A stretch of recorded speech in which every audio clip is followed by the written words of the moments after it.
What is your God's name? Part 68.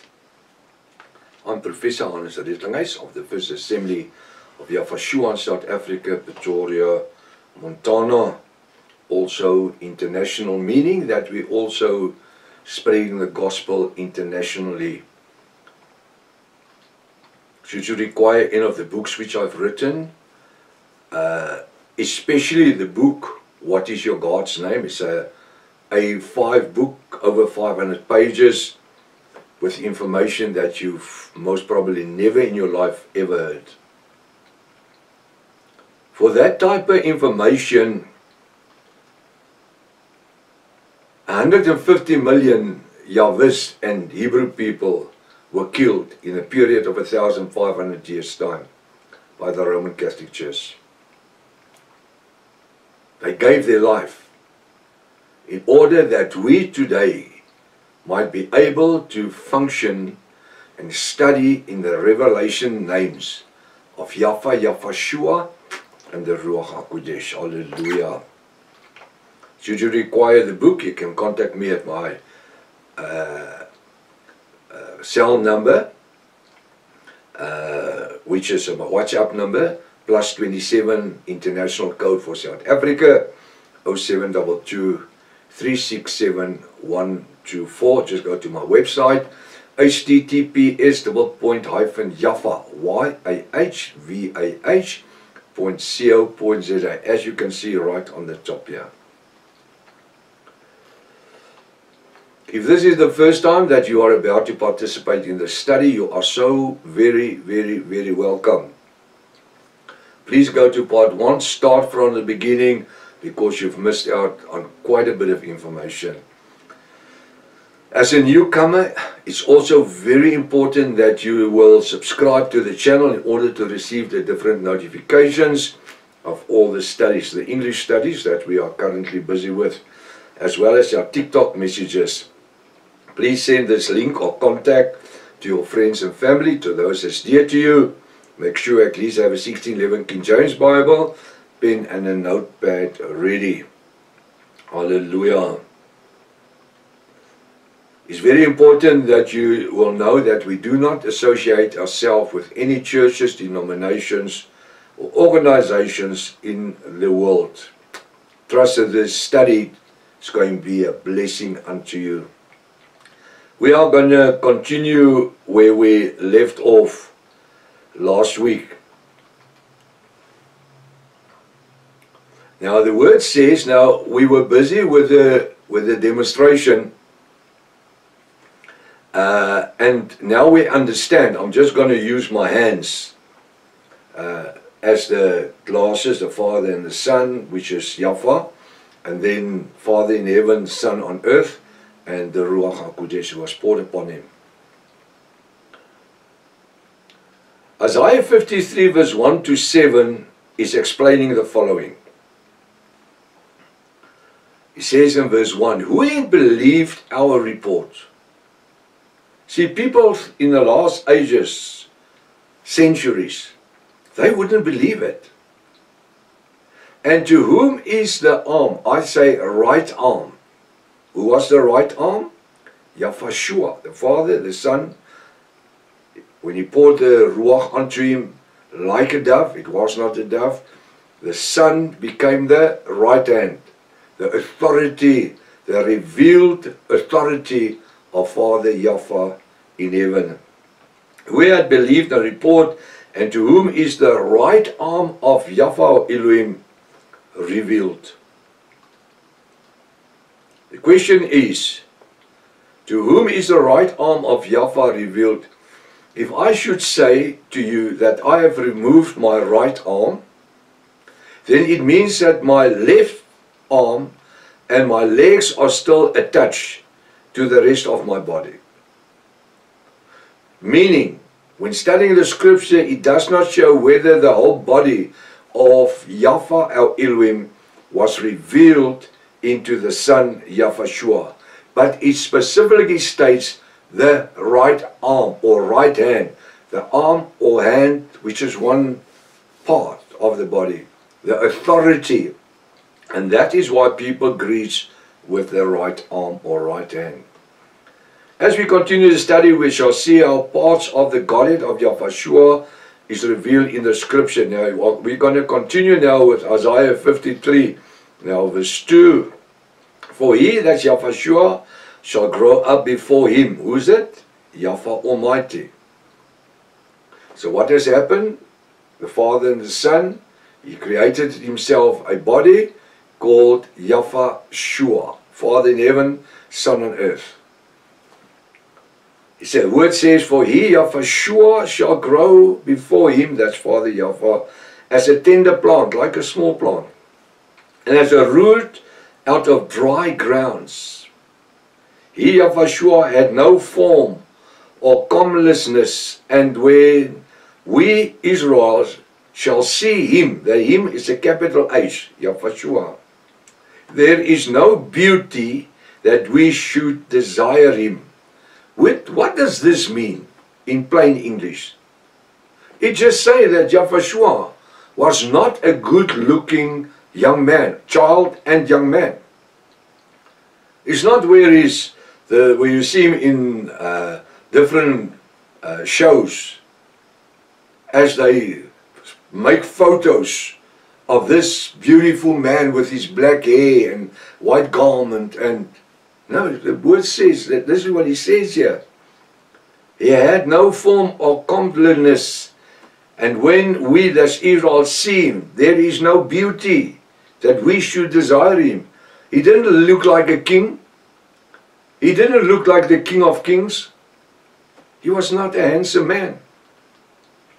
According to the scripture, you find out the arm, Yahushua, would be released, would be revealed in Yeshua, our Redeemer. We now will find, as I explained already, and you by this time surely understands, I'm just working through the scripture, how the right arm of Father Yahweh was revealed in Yahushua, not the fullness of the Godhead. There is a scripture that says that the fullness of the Godhead was revealed in Yahushua. It's impossible. The Father couldn't empty himself into one human body. It will just explode, disintegrate.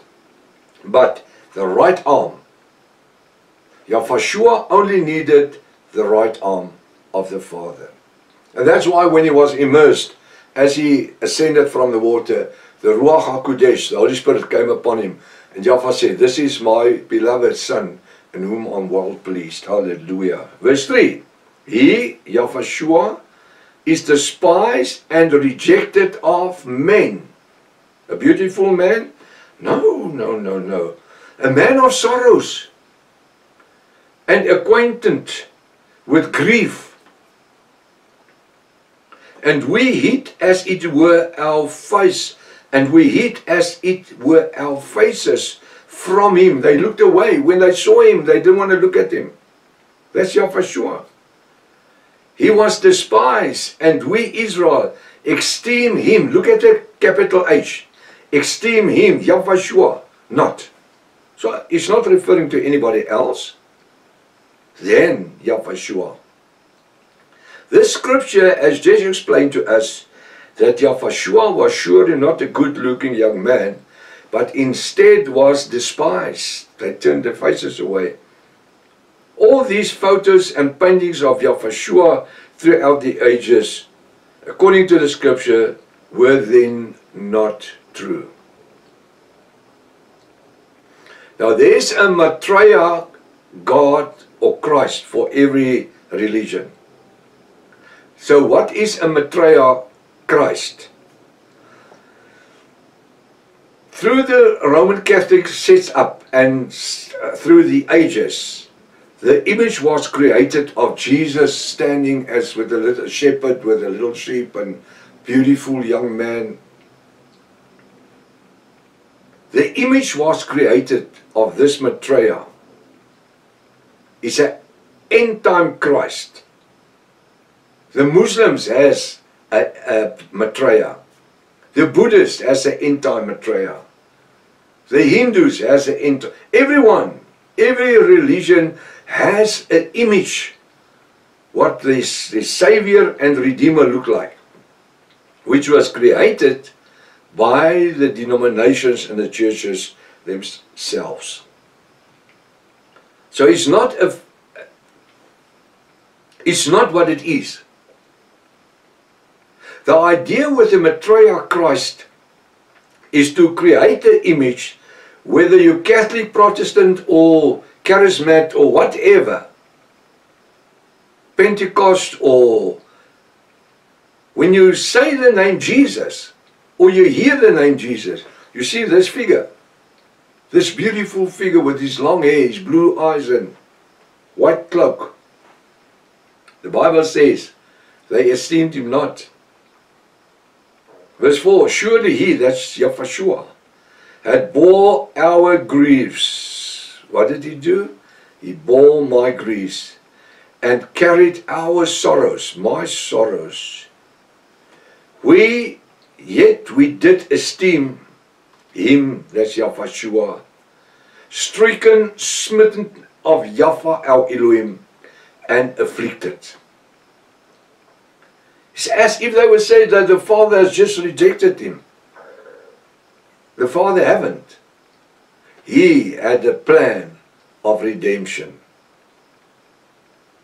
He had a plan of giving life, firstly unto the nation of Israel, releasing them from 613 laws of Moses, which were worthless, that lost its power, that lost its authority in a period of just over 1,000 years. And this Yahushua was to become the high priest of the New Testament. A high priest that did not need to offer for his own sin, as the priests through Levi and Aaron and Moses had to first offer for their own sins. Yahushua didn't need to offer for his own sins, because the Bible says he knew not sin. He knew about sin, but he never sinned. He was the righteous. He was a representative. He was the authority, the right arm of Father Yahweh, the creator of heaven and earth. He was stricken, smitten of Yahweh, his Elohim, and afflicted. Verse 5. But he, Yahushua, was wounded for our transgressions.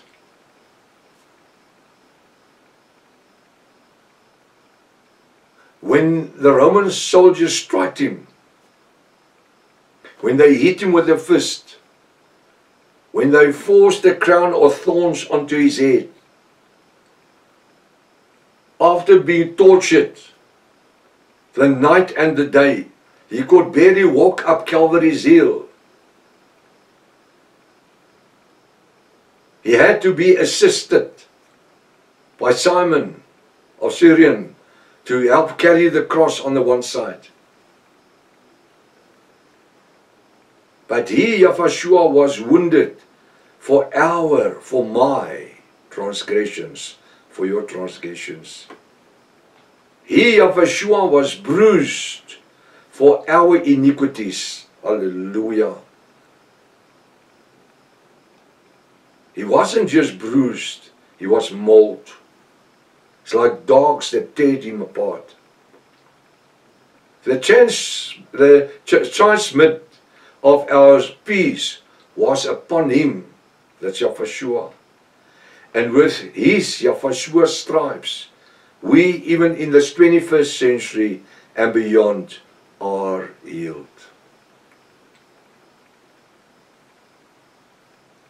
Are you the Messiah? Are you the Redeemer of Israel? You say it. That's when they hit him with a fist. The soldiers. Caiaphas, the high priest, was asking, and then they assaulted him. The word says he was like a lamb before its shearers. He didn't open his mouth. Why?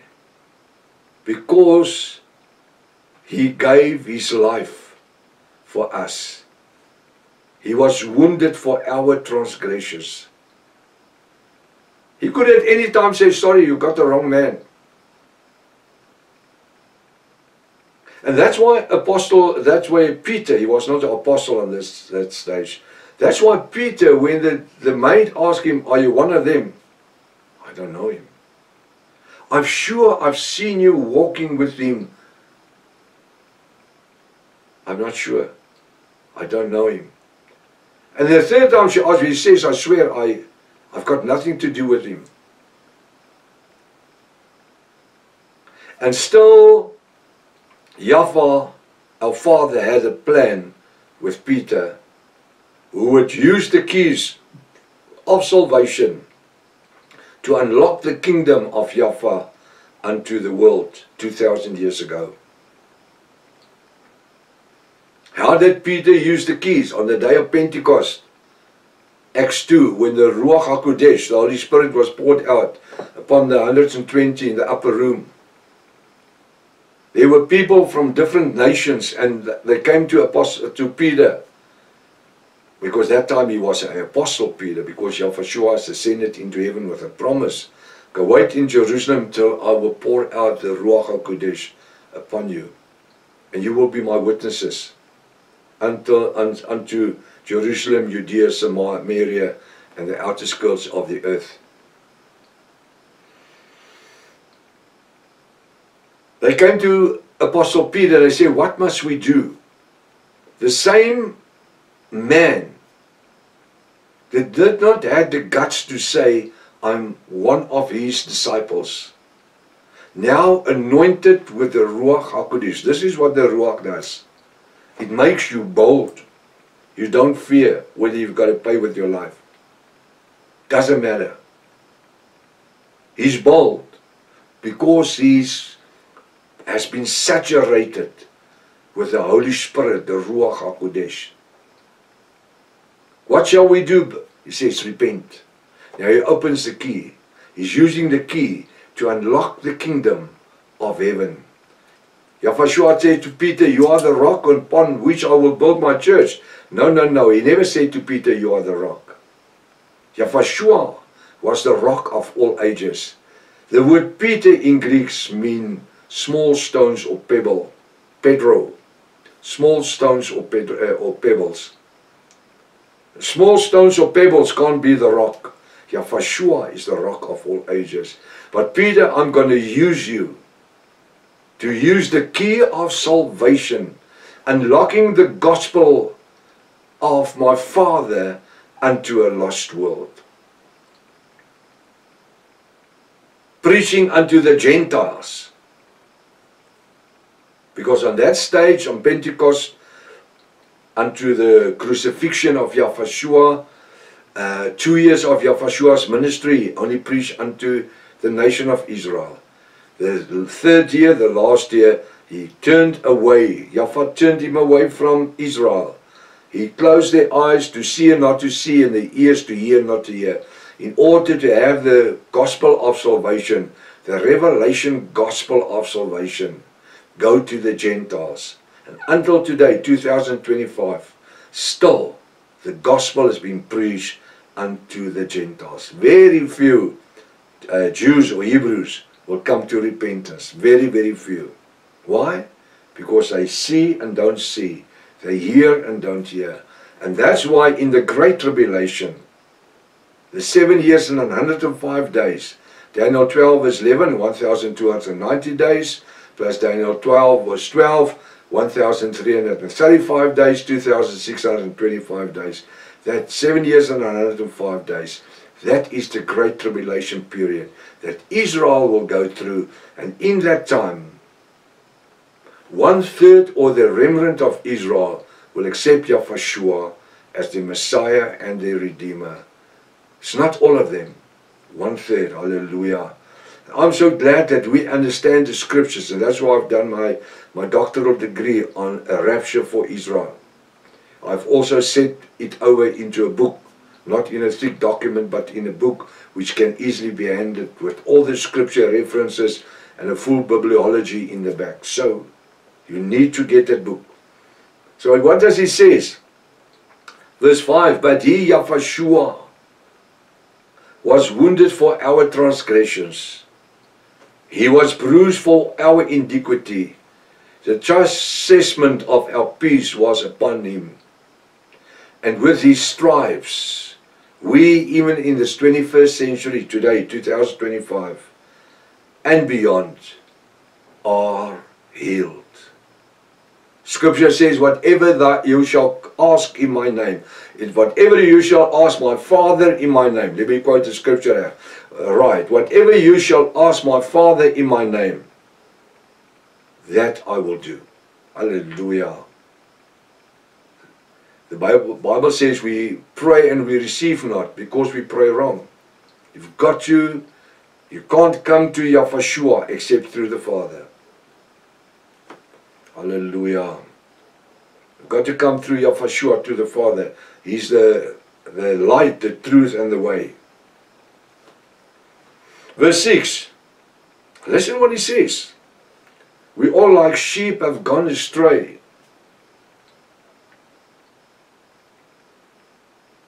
This is the Gentiles. We've gone astray. We have turned everyone to his own way. It's like today. Look at all the different religions.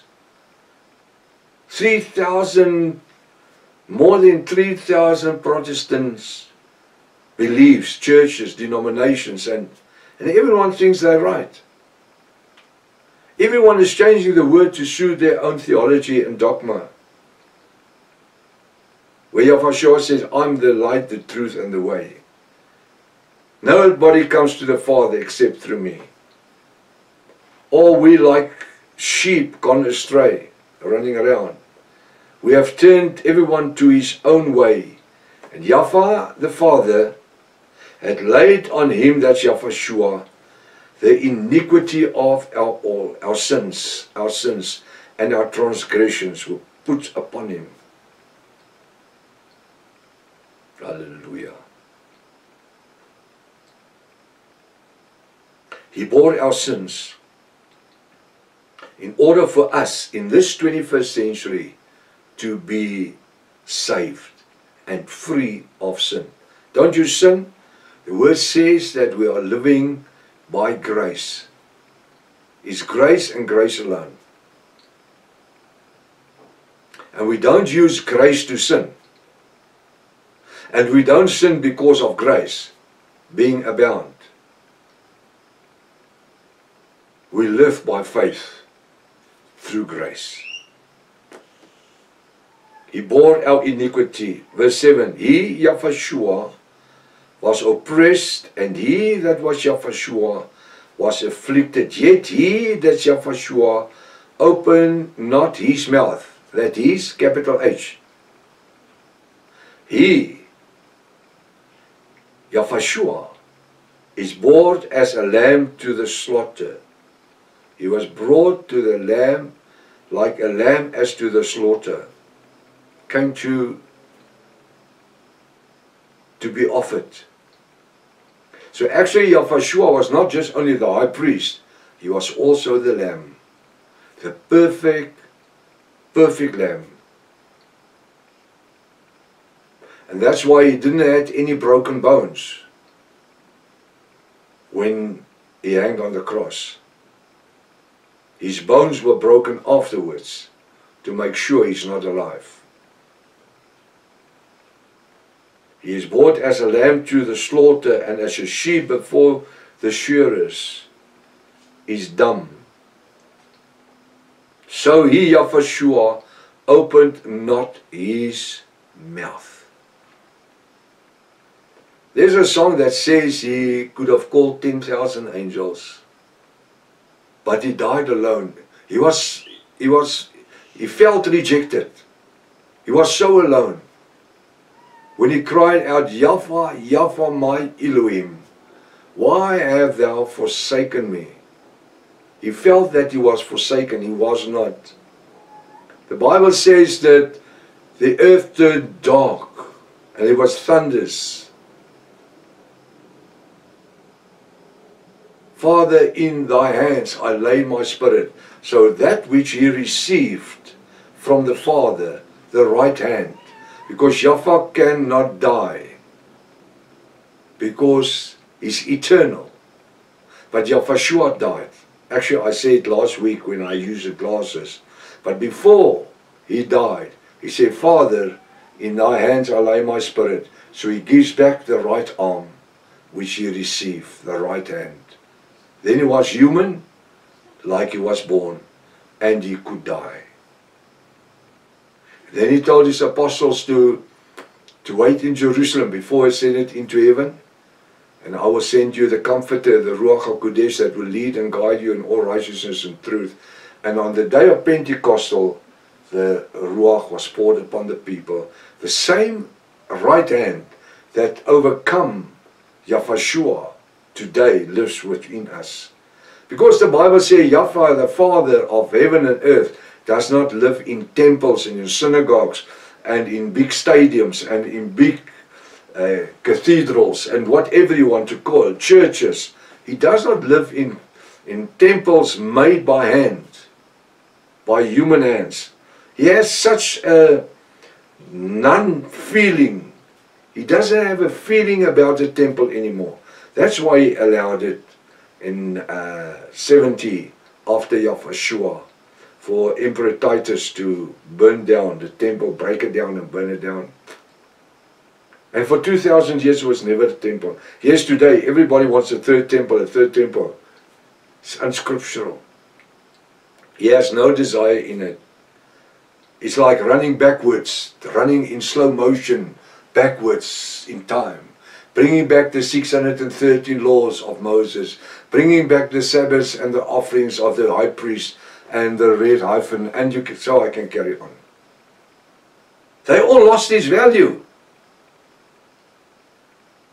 They rejected Yahweh. And now all the YouTube videos that says Jesus has appeared on the temple, the Dome of the Rock, and Jesus has been seen here. What does Jesus look like? That's the first thing that I ask myself when I hear about all these Jesus appearances in Jerusalem. Now, in this year specifically, tell me, what does he look like? Does he have long hair and blue eyes with a white cloak? Or do we believe what the Bible says? He grew as a tender plant, out of root, out of ground, dry ground. He had no form or comeliness. And when we, Israel, shall see him, there is no beauty that we should desire him. He was despised and is rejected of men. The Jesus that you see, they don't even say Yeshua or Yeshua as it should be. They just say Jesus appeared. Hebrew people believing in Jesus. So the Orthodox Hebrew people, they're supposed to be Orthodox, they're so Jewish that they can't even acknowledge that there was a revelation name, that he received his father's name. In John 5:42, I came in the name of my father. His father's name is not Jesus, but he was called Jesus. Well, then at least then his father's name must be Jesus. If he received his father's name, no. The father was Yahweh. Yod Aleph Hey Vav Aleph Hey in Hebrew, ancient original Hebrew. And he is Yahweh Shua. The Shua, S-H-U-A, means Redeemer, Savior. And for those that still expecting him, the Messiah for Israel. So when they say they've seen Jesus, what did they see? They see, or they saw, the Maitreya Christ. And with all these lights and lasers and all these new technology, they can create any in the sky. There's nothing, and they can create with lights and lasers an image of Jesus standing there on the Dome of the Rock, or standing in a synagogue, any place. Can you understand that? Why? It's in order to condition the people accepting the thought that there must be a third temple. Now this new thing now is, which they are promoting, is not a third temple anymore. It's just an altar. They just want an altar. That's good enough. No, but where's the temple story now?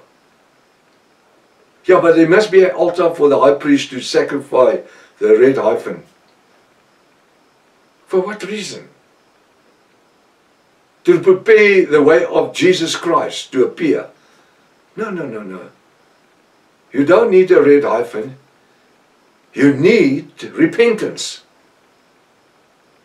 If the Hebrew people in Israel can repent of their sin and accept Yahushua as their Redeemer and will be prepared to be immersed in the name of Yahushua for the forgiveness of their sin, they can become bright. But all the time the conditions is changing. Then there must be a third temple. Now then they say no, it can be a small church. Like a little synagogue or something. Now the new thing now is they don't need a building anymore. They only need a place on the Table Mount, just where they can place an altar. But you don't understand. The Bible says that he that will sit in the temple needs to sacrifice for 7 years. And then the covenant will be broken. Daniel 9:27. According to Daniel 9:27, in the middle of the week. Then the covenant will be, where will the covenant, he will sit in the temple, but there's only an altar.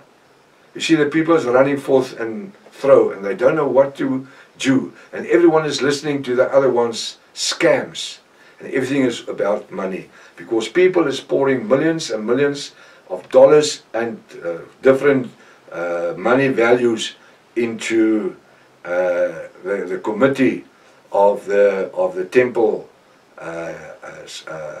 teachings and preachings to make people aware of the third temple. I want to invite you, go look at my study that I've done already, The Lies of the Third Temple. Go look at it. And read the scriptures. Read the stuff that I'm going to give you there. And see the lie that we're living in. The Bible says, and I'm ending, we're living in the time of the big lies. You need to have the Ruach HaKodesh, the Holy Spirit, to keep you functioning and understanding the scriptures. Now time has caught up with us till next week, if it's Father's will. Maranatha. Yahushua is coming back again. Hallelujah.